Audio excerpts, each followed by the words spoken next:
Thank you, Mr. Chairman. The focus here has been on, of course, positive train control, because it does seem like such a silver bullet. I'm a little leery of silver bullets, and I note that Ms. Feinberg testified that human factors continue to be the leading cause, she says on page 6 of her testimony, of train accidents. I think this train was going at, what was it, 150 miles an hour at that curve? 102. 106? Now, Mr. Pierce, on page 6 of his testimony, says that although there's been concern about sleep disorder, he focuses on poor lineup information and far too many surprise calls for work. And he says we have identified these for more than a decade. Confirmed data also show that variable work cycles, where engineers move from shift to shift, routinely contribute to fatigue, yet very little has been done to address any of these issues. Mr. Boardman, on November 25th, I wrote you a letter concerning precisely the issues of fatigue.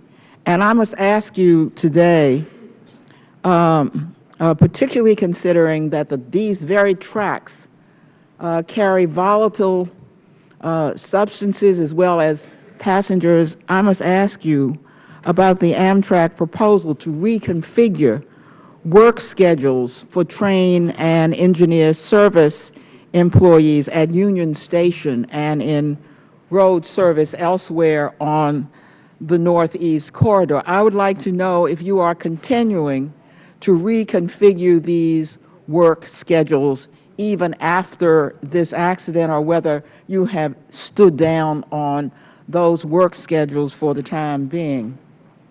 The route couplets that were changed along the Northeast Corridor remain, and the kinds of difficulties I believe that were testified to in terms of unpredictable work schedules doesn't really exist at passenger railroads. And unless there's unpredictable weather, or if we have a problem out somewhere on the long-distance trains, there's a pretty predictable schedule that occurs for Amtrak engineers. So you are mandating 12-hour shifts for T&E employees? They're not mandated at 12-hour shifts. They have a period of time that they have between the work schedules that they have. Mr. Pierce, let me ask Mr. Pierce. Mr. Pierce, would you comment on what Mr. Boardman has said and on this notion of poor lineup and surprise calls to work, whether that continues and what the effect has been on workers? My comments were inclusive of freight and passenger, and because freight and passenger, as you say, interact on the same tracks, we view that as a related issue. Amtrak jobs are scheduled, much more so than the freight environment, but there are cases where shift changes that come and people rotate from one shift to another do contribute to fatigue. Our comments were intended to at least note the things that can contribute to unsafe rail operations, and fatigue is one of those. It's been identified by the NTSB for a very long time, and it's something that we still try to continue to get our arms around.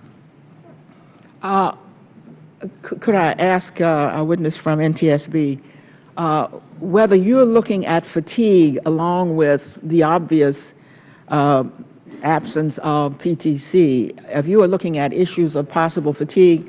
I'm concerned about this. I'm assuming we don't have people driving these trains who would just ordinarily go 100 and whatever miles around the curve. And I'm asking you if you're looking at what may have caused this engineer to be driving at excessive speed around this curve.